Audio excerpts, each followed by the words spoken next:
What's going on, guys? My name's Eclihpse, and today I'm gonna be telling you everything I can legally say about this brand new Clash Royale update. So if you recall, about a week ago I flew to Finland, and the main reason I went there was for the touchdown live stream. If you missed that, don't worry, because like I said, in today's video I'm gonna be breaking down the brand new touchdown game mode, and I'm also gonna be talking about quests. So if you're hyped for this brand new update, please give the video a like down below, and if you're new to my channel, please remember to subscribe for the latest Clash Royale news. So for starters, if you don't know what the touchdown challenge is, essentially it's a big football field like this, but there are no towers. The main goal of this game mode is to get your troops from one end all the way until the other enemy's end zone. Now you can get any troop in this end zone. It can be a skeleton or it can be a golem. It really doesn't matter. Your goal is to just get one troop from here all the way up here. Now your cards are deployed from the very back and all the way up until this white line. That's pretty much the boundary point. However, there are a few exceptions. If you're gonna send in a miner, a log, a goblin barrel, or a graveyard, you can pretty much spawn all of those troops at the halfway point, and when it comes to every other spell, you can put that anywhere in the arena that you would like. And another thing worth noting is in the version of touchdown I was playing, there were a few cards that were missing, and those cards being the hog rider, cannon cart, flying machine, bats, and the elixir pump. I don't know if these cards will be in the final version of this game mode, but I figured that's worth mentioning.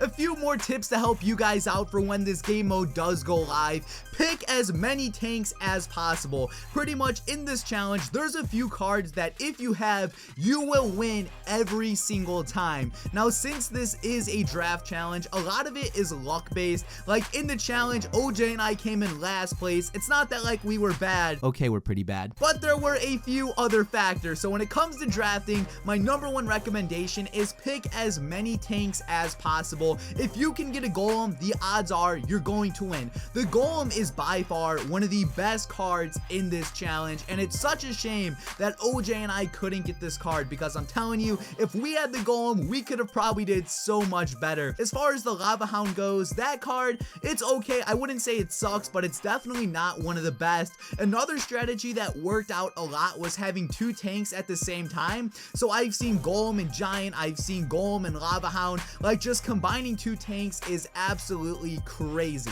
Another card you'll want to look out for is the Inferno Dragon and Inferno Tower. As I just stated, tanks are very popular, so just having either of those two cards is going to help you out in the long run as well. The next card we'll be taking a look at are spawners. Spawners, super overpowered. Like, I can't stress that enough. If you have spawners, you're probably going to win a majority of the battles, and I recommend you put the spawners like right here exactly. The reason for that is because if you have the spawner too far back, sometimes when a troop hits it, they'll actually get pushed into the end zone, and obviously that isn't something you want. And the final card worth mentioning is the princess. Pretty much she'll just be chilling anywhere, blasting troops across the arena. So if you see the princess, again, I recommend you take her as well. Okay, so this right here is part of the second half of the live stream. If you missed it, I'm just gonna kind of spoil the results for you, but like I said, Orange Juice and I did come in last place. So with that being said, each of us have 25,000 gems to give back to our subscribers.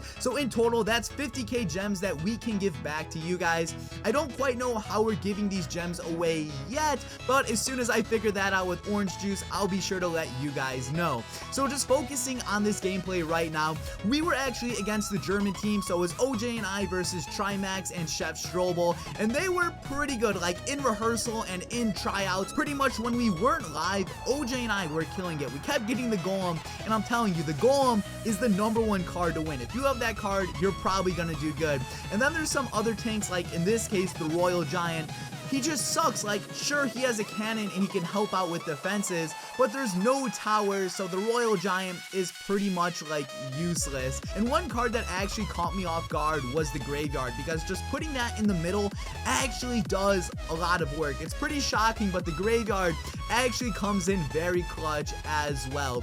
A few other things worth noting is when you're looking in the stands, all of the troops are always moving, like the barbarians and the goblins, all of the troops just surrounding the arena arena. They're frequently dancing, and overall it just makes for a funny appearance. Now, I pretty much talked about everything I have to say regarding touchdown, so let's talk about quests and some other things that I may know about this update. Now, we don't know too much about quests. We just know that like they're kind of coming out in this next update, and I haven't talked about it since this image was released right here, but we do know daily quests are coming out, and since Supercell hasn't said any information themselves, I can't really say anything else besides that, so I am sorry. Now, for the rest of this video, we're just going to be going over my gameplay from this live stream, so if you want to head out, feel free to do so, but if you would like to get my insight and what was going through my mind during this whole thing, then feel free to stick around. So right here, this battle is already like 3 minutes in, and OJ and I, we've got kind of close to the end zone, but we haven't like made any super crazy pushes. And again, it all comes down to the draft. If you can draft tanks or inferno towers, you're going to be set and you're going to be able to do really well. But if you don't have good luck, then things are just going to be ripped. And one thing that is worth mentioning is 3 musketeers and like barbarians. I found that those cards aren't too good in here just because you can't split them. Like if you're in a normal match, if you put 3 musketeers down, 2 will go one way, 1 will go the other, but in here all 3 of them are just going to cluster up. Another interesting thing is when you put elite barbarians down, they actually do have football helmets. They don't really do anything special, but they do look rather funny. So right here, we're kind of having a push. We have the giant skeleton with some spear goblins, and then we have a hound and balloon that we have to deal with.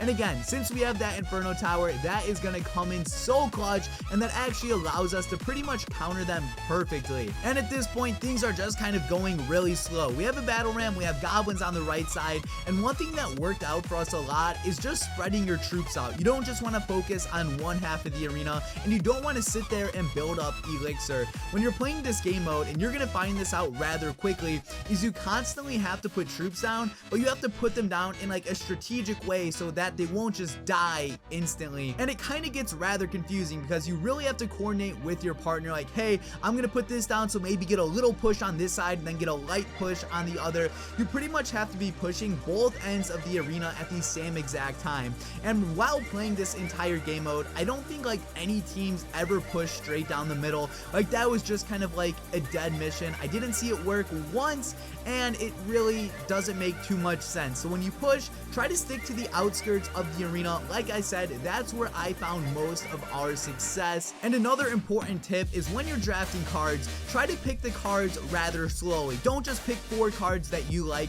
Look at what cards your teammate has, look at what cards your teammate is giving the enemy. And what Orange Juice and I were doing is I would pick a card, then he would pick a card, I would pick a card, and then he would, and so on and so forth. Now this gameplay in the background did just end, so let's move on to the next battle. Boom! Here we are, next battle. So as I was saying though, when you're drafting, really try to play it slow. So I pretty much talked about everything regarding touchdown, so for the rest of the video, we're just going to be reacting to some touchdown gameplay. So this was our final match of the tournament. OJ and I lost the very first 2 battles, and then we went to the losers bracket and lost 2 more. So overall, our performance wasn't that good, but keep in mind, this is an extreme luck-based game mode. If you get the golem, you're set. If you don't get any good tanks, then yeah, feels bad, man. Now in this battle though, we have the lava hound, so automatically we were pretty confident that we would do a lot better here compared to the previous battles. So like we have spawners, we have lava hounds, we have a good swarm going.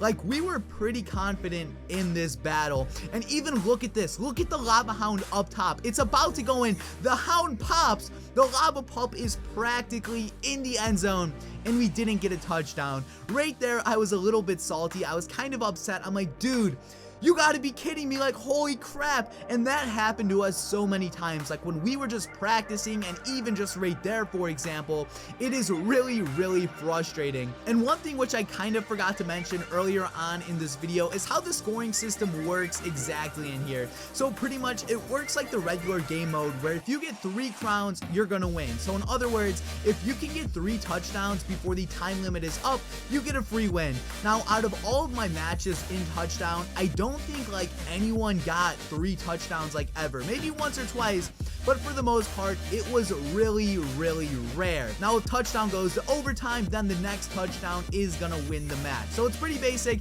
pretty self-explanatory, and once you start playing, you're gonna see exactly how things work.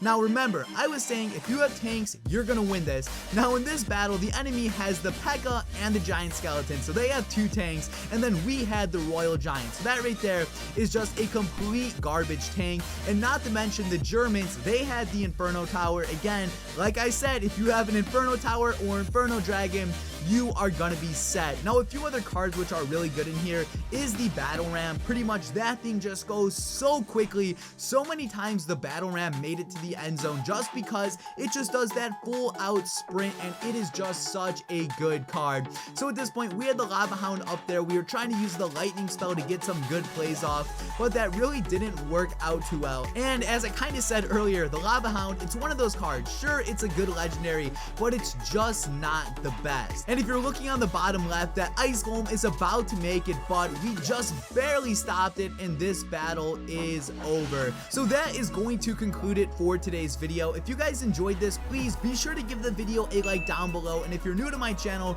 remember to subscribe. Now, I would like to give one final thank you to Supercell, because without them, none of this would have been possible. Like, it's honestly so crazy that I got to go to Finland and be a part of this. So again, I'm very thankful for that. But guys, this has been Eclihpse. Thank you all for watching, and peace out.